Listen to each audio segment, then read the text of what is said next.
Today is day 185 of the year of streaming and learning to code. We are continuing on here at freeCodeCamp.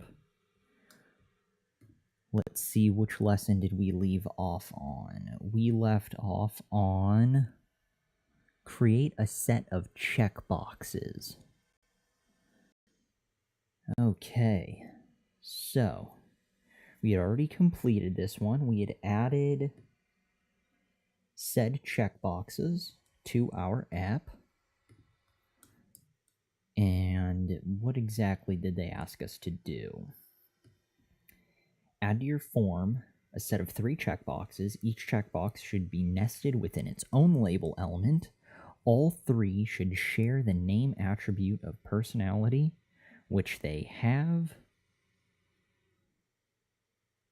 So we're good. Let's go ahead and run that. Boom. The crowd goes wild. Awesome. Submit and go to my next challenge. Okay, so we are up and running. Speaking of up and running, quick rundown. Mic audio check. Webcam check. freeCodeCamp good. Little kitty was somewhere. She was on the desk and now she scampered away. Not to worry though. Not to worry. Here's this. Did that loaded. Okay. Alright, I think we are good to go. And hey, Topher. How you doing? How was your 4th of July? We watched fireworks, had some burgers. Nothing out of the ordinary for 4th of July activities. Pretty good one. Traffic wasn't too bad. All in all, decent 4th of July. Hopefully yours went swimmingly as well. What are we looking at? Check radio buttons and checkboxes by default. You can set a checkbox or radio button to be checked by default using the checked attribute. To do this, just add the word check to the inside of an input element. For example, input, radio, test name, checked. Very similar to required, which we have somewhere out here. I think it's the input file. Yes. Required, but now it'll be checked. See? Look at that. Okay, so set the first of your radio buttons and the first of your checkboxes to both be checked by default. Okay, and checked is the same, as we've just noticed, is the same for both radio buttons and checkboxes. So let's go ahead and add that. Checked and checked. Cool. Let's give that a space. We will go ahead and run that. Hasta la vista. Challenge. Good, good. We needed Arnold for that one. Never here when you need him. Okay, that's down. Trevor Gates, good. Sound like a war zone outside still. Really? Well, good times. Where we saw it, we were along the coastal area, and we could see multiple shows all the way down the coastline, and just like all the fireworks along the coastline. You could hear the reverb basically from all the shows and all the blasts. It did sound like a war zone, at least during the fireworks shows, but for where we are at now, it's pretty peaceful. Speaking of, actually, we don't know if it's peaceful. I saw nest and I was thinking peaceful, but maybe this nest is full of tragedy and confusion. So let's find out together. Nest many elements within a single div element. The div element, also known as a division element, is a great purpose container for other elements. The div element is probably the most commonly used HTML elements of all. It's useful for passing the CSS of its own class declarations down to all the elements that it contains. Just like any other non-self-closing element, you can open a div element with div and close it on the other line with closing div. Try putting your open div tag above your things cats love, p elements, and closing div tag after closing ordered list tag so that both of your lists are within a one div. Something about something. Nest your things cats love and things cats hate lists all within a single div. So we're going to have a couple here. Nest your p elements inside your div. Nest your unordered list elements inside your div. Nest your ordered elements inside your div, and make sure your div element has a closing tag. All of them in one or all of them in separate ones? Try putting your opening div tag above things cats love and your closing tag after things cats love, line 34 and 47. They have them open for a reason. They are hinting, damn it, they are hinting at us where and how to do it properly. Div and closing div. Although now I want to scoot all of these over. Ta-da! Be-di-di-di-di-di. Running test. Boom shakalaka. Exactly. Exactly. freeCodeCamp can read our minds. They know exactly how we're feeling. Give a background color a div element. You can set an element's background color with a background color property. For example, if you want an element's background color to be green, you'd put this within your style element, green background, background color green. Create a class called silver background with a background color of silver. Assign this class to your div element. Something about something. I was so close to hitting run test. Style, green background, background color. Create a class called silver background. Here we go. You know what? We tried doing alphabetical order before, but the way it worked is it kept stacking it below, I think. I don't recall, but we're just going to do our own thing within style. Silver background. We're going to give it a period. Curly stuff. Background color of silver. Copy. Background color. Silver. Hi ho away. Assign this class to your div. Class silver background. Div class. Does that work? I think that may have worked. It did. Power level, it's over 9,000, just like little kitty. Rah, celebration cat. Good, good. Let's move you out of the way, little kitty. We succeeded. How was your 4th of July, little cat? We were out of the house, so we don't know if she was freaking out or not. We can only assume yes, because she doesn't like loud noises in general. So fireworks probably were not up her alley. I don't think we were here last 4th of July, but that's okay. Look at you. Maybe we were. Who knows? The point is that you're still covered in fur, little kitty, which is all that matters. Set the ID of an element. In addition to classes, each HTML element can also have an ID attribute. There are several benefits to using ID attributes, and you'll learn more about them once you start using jQuery. ID attributes should be unique. Browsers won't enforce this, but it's a widely agreed upon best practices. So please don't give more than one element the same ID attribute. I think that's similar to the personality stuff. For, I say personality. I was thinking of this because we had it 3 times. The name thing, right? No. The ID, it's unique. I think it's unique. ID attribute should be unique.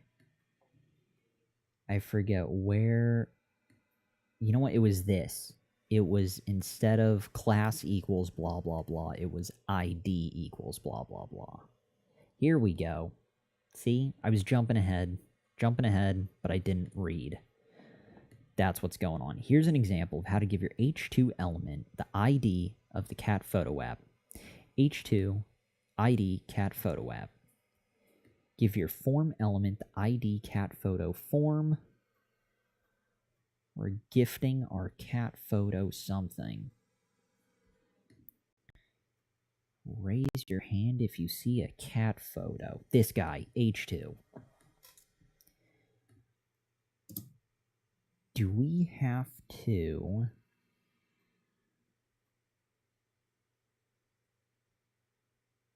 get rid of it? Do I have to get rid of class? I don't think I have to get rid of class. I kind of want to just stack ID next to it, but that sort of feels wrong. Cat photo app. Cat photo form. This doesn't feel right. Let's see what's wrong with this. Oh, give your form element down here. That I was too focused on their example, the H2. We aren't dealing with H2. The ID part was executed fine. It was where it was executed, though, that was incorrect. Give your form element the ID cat photo form. So down here, instead of action, ID cat photo? Is that right? That's right. Keep calm and code on. We didn't overthink it and freak out and burn down the city like normal. It's at that point, if we were at Code Wars, where it just would have all fallen apart. It would have gone from a 25-minute stream to 3 hours of just sheer confusion. Speaking of 25-minute stream, I don't know, I think we've got about 20-ish minutes. I think we're only going to be streaming about 30 minutes tonight. Nothing crazy. After fireworks and hamburgers, we're ready to call it a night. Especially since it's already after midnight, so to each his own. What are we doing? Using an ID attribute to style an element. One cool thing about ID attributes is that, like classes, you can style them using CSS. Here's an example of how you can take advantage. How you can take... Again, I look at the first couple letters, words, and then I just start envisioning things. I don't even bother reading. Just kind of guesswork, really. It's bad. It's bad. I think it's because it's so late, but also my general lack of interest in reading. Here's an example of how you can take your element with the ID attribute of cat photo element and give it the background color of green. In your style element, cat photo element, background color green. Okay. Note that inside your style element, you always reference classes by putting a period in front of their names. You always reference IDs by putting a hash in front of their names. Try giving your form, which now has ID attribute of cat photo form, a green background. Challenge accepted. Hashtag kitty form, here we come. Cat photo form. Oh, we're missing an O. That's just cat pho. Cat phote. The elusive cat phote.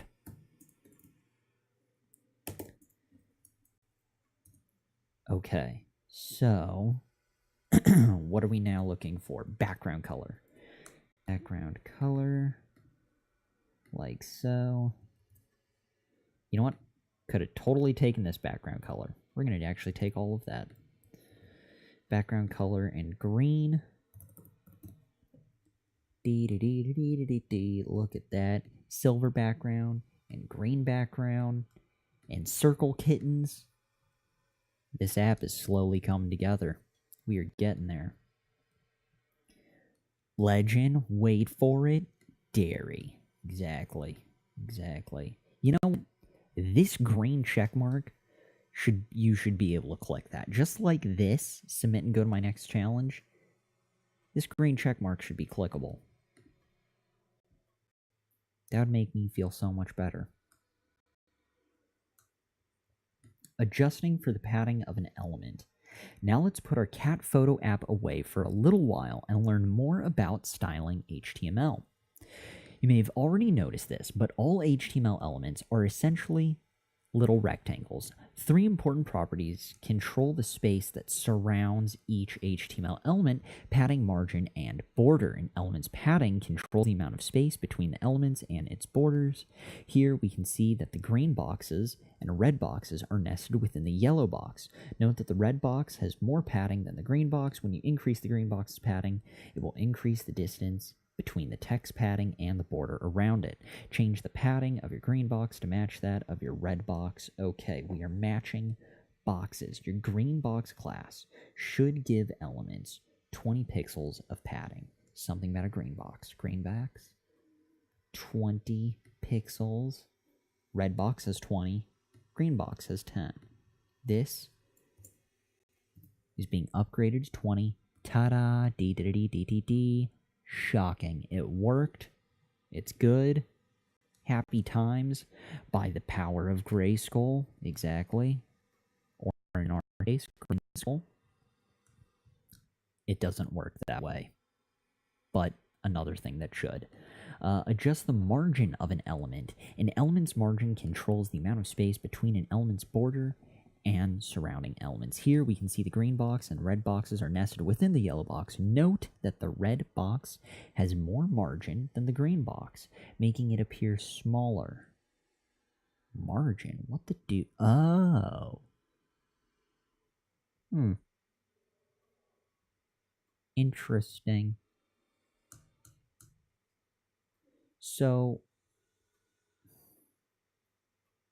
padding is 20.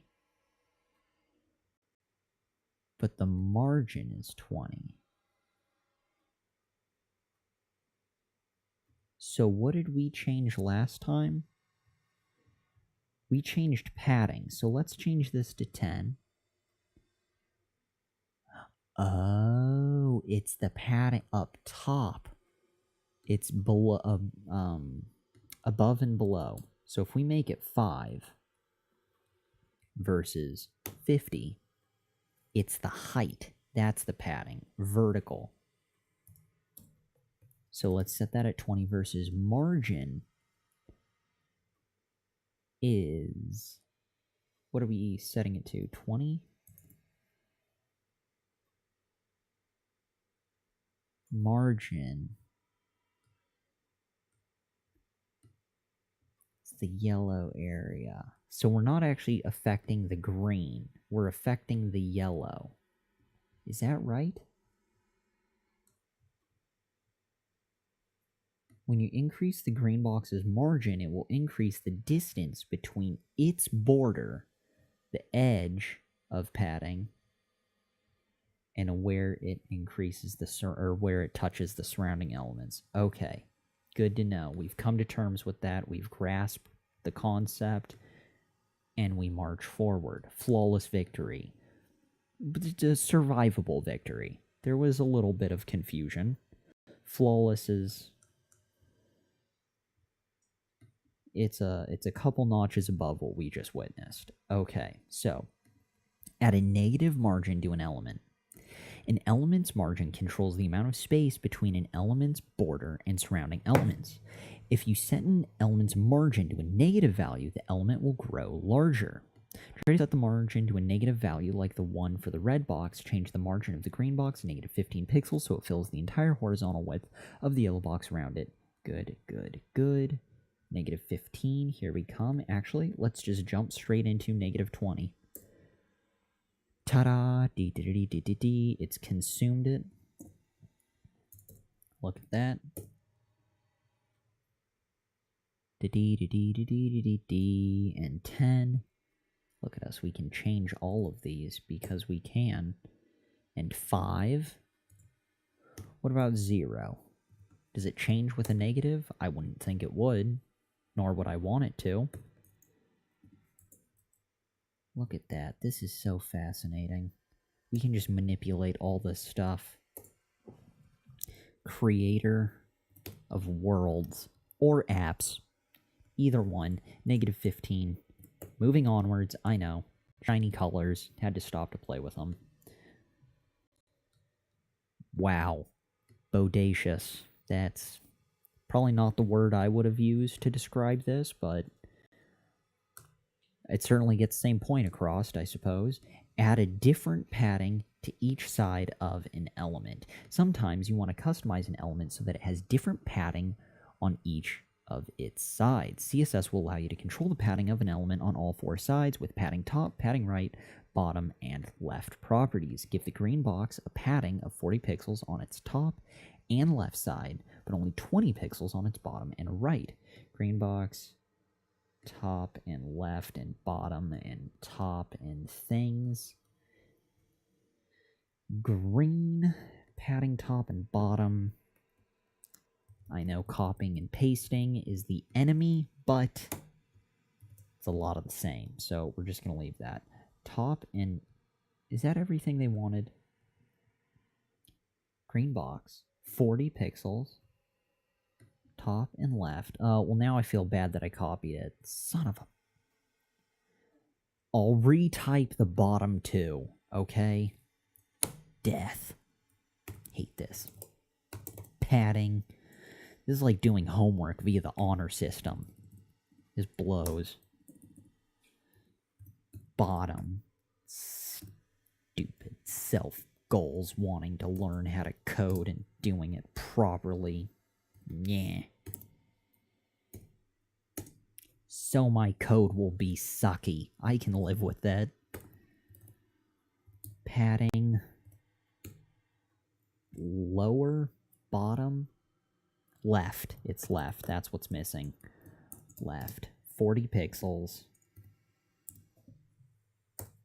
Yeah. There. Happy? There is no spoon.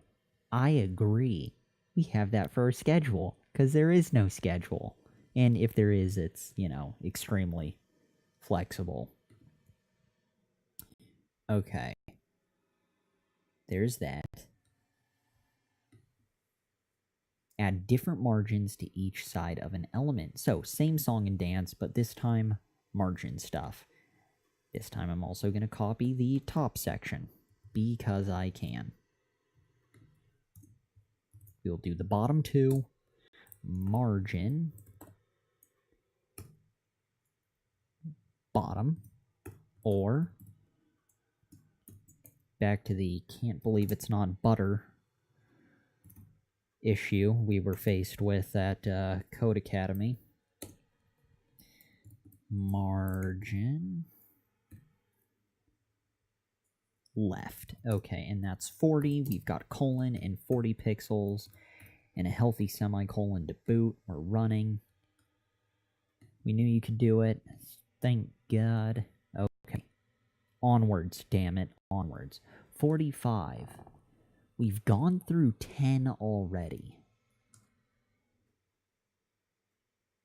I don't know if we're just going to go till 12:30 or when we hit 50. Whatever happens first. Use clockwise notation to specify the padding of an element. Instead of specifying an element's padding top, bottom, left, right, something, something properties, you can specify them all in one line like this. Padding 10, 20, 10, 20. These 4 values work like a clock. Top, right, bottom, left. So clockwise will produce the exact same results as using the specific side padding instructions. Use clockwise notation to give the .greenBox class a padding of 40 pixels on its top and left sides, but only 20 on its bottom and right. So it would look like, let's do padding and 40, 20,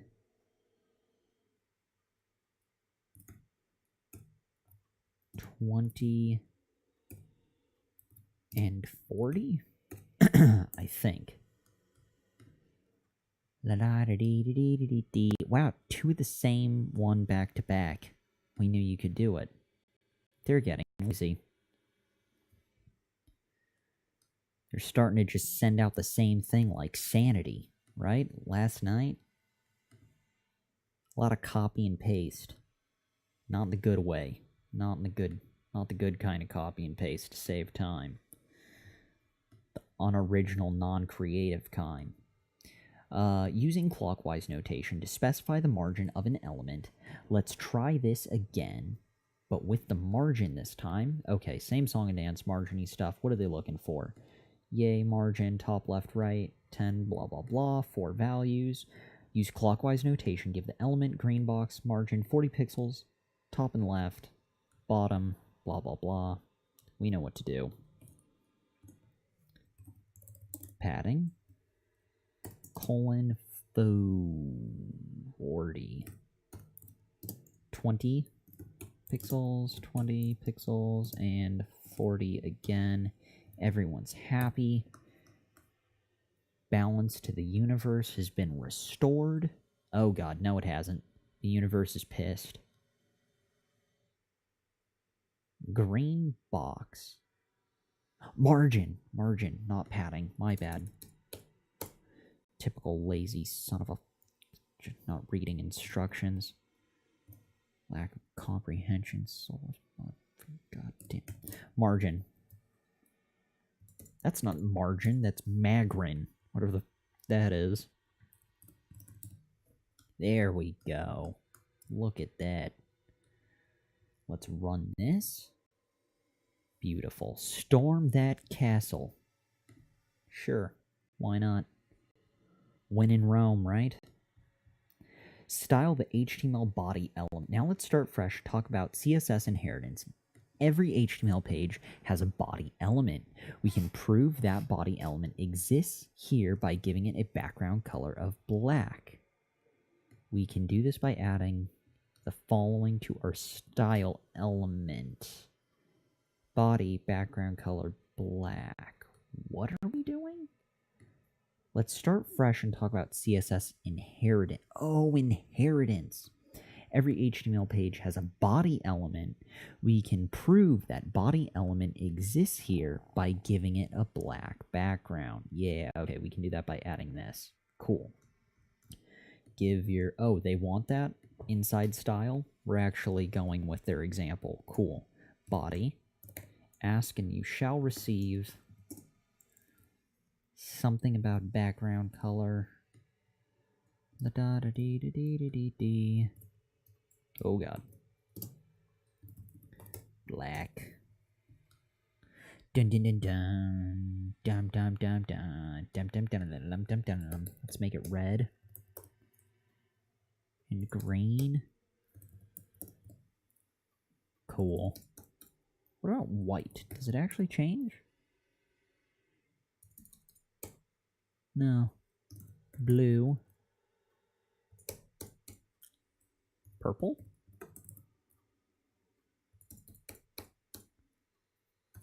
Orange. This is so fascinating. I know it shouldn't be, but especially after 185 days, but you know what? It is. It is fascinating. Alright. What about gray? Let's try some odd ones. Teal. Bullshit, it worked. What about crimson? Crimson. The Crimson Chin? Fairly Odd Parents? No? It's a dated reference? That's alright. Saffron? Oh, didn't have saffron. Boo. Onyx. Damn, we were gonna go through all the towns from the original Pokemon game. Okay, what are we doing? Black. Here we go. We're good. We're good. Black. Onwards. Okay. Checkmate. Beautiful.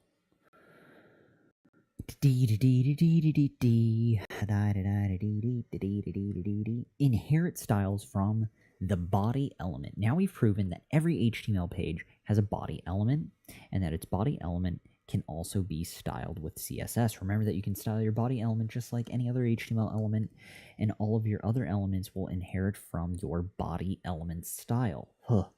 First, create an H1 element with the text hello world, then give all elements on your page the color of green by adding color green to your body element style declaration. Finally, give your body element the font family monospace by adding the font family monospace to your body element style declaration. Something about we're adding a lot of crap to the body element. That's what I walked away from this whole thing. Create an H1 element. Okay. H1 stuff. Ta-da. H1 this. Cool. So your H1 element should have text. Oh, not H1 this, but hello world. My bad. They both start with an H though, so half credit, maybe. Make sure your H1 element has a closing tag. Give your body element the color property green. Color green. We should give a space. The semicolon, and we never added the space. Uh-oh. Sneezing? Maybe. We'll never know. I can feel it. We could sense a sneeze on the cusp of our face hole. Ready to blow. Beware if you're watching, you're in the splash zone, so brace yourselves for impact. Something about color, right?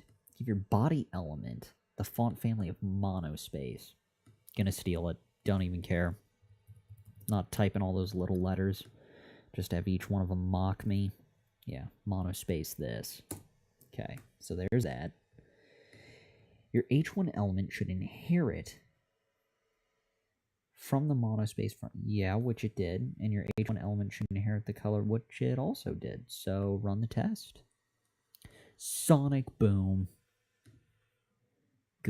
Good times. And also due to timing, we've got this last one. We've conquered 49 things. It's 12:32 basically, middle of the night. So let's finish this last one and call it quits, yeah? Das gut? Alright, prioritize one style over another. Sometimes your HTML elements will receive multiple styles that conflict with one another. For example, your H1 element can't be both green and pink at the same time. Let's see what happens when we create a class that makes text pink and then apply it to an element. Will our class override the body, or will the element's color green? Wait. Will our class override the body element's color green CSS property? Create a CSS class called pink text that gives an element the color pink. Give your H1 element the class of pink. Okay, so in style, not body, pink text, like so. A class would be period, and color would be pink.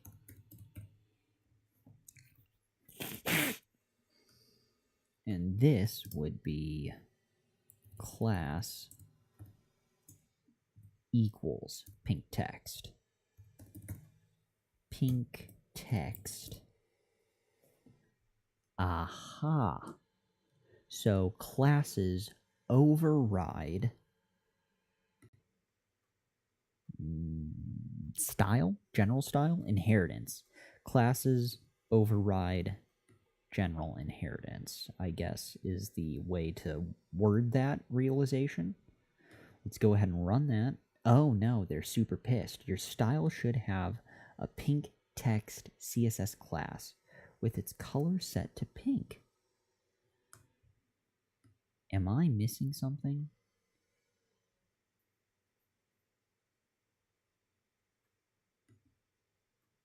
Is it the period that's pissing it off? Maybe it's the period that's pissing it off. No. We lost a green check mark at the bottom. Hold on. Something dark something. Sometimes your HTML elements will receive multiple styles that conflict with one another. For example, your H1 element can't be both green and pink at the same time. Totally get that. Let's see what happens when we create a class that makes text pink, then apply it to an element. With our class override, will our class override the body element's green color CSS property? Create a CSS class called pink text that gives them an element the color pink. Create a CSS class. Do I need to have like font text pink? I don't think I do. It's just pink, right? Give your H1 element the class of pink text, which is what we have. I'm so confused. I don't know why it doesn't like... You know, it took 49 units, or 49 things completed, so the 50th lesson to check the get a hint. But let's go ahead and do get a hint.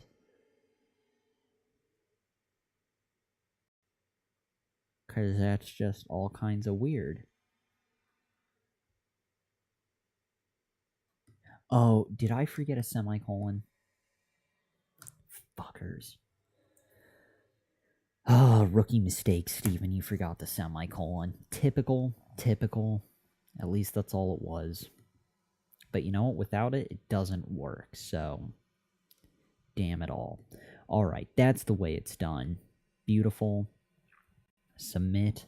Onwards. So for tomorrow, we have override styles and subsequent CSS. Good to know. We can close out of this. We will now back out of said stream. Let's see. Well, we really don't have stats to check out, but yeah, here we are. This is our thing. Good times. All right. Well, thank you again to anyone and everyone who stopped by. Topher Gates, always good to have you. Any other viewers who may have stumbled in here to view the stream, whether it was by accident or whatnot, thank you very much. Any and all views are greatly appreciated. In the meantime, we are backing out of freeCodeCamp, diving into OBS. The adventure continues tomorrow with day 186. But in the meantime, we are stopping the stream. Are you sure you want to stop the stream? Hell yeah. Kill it.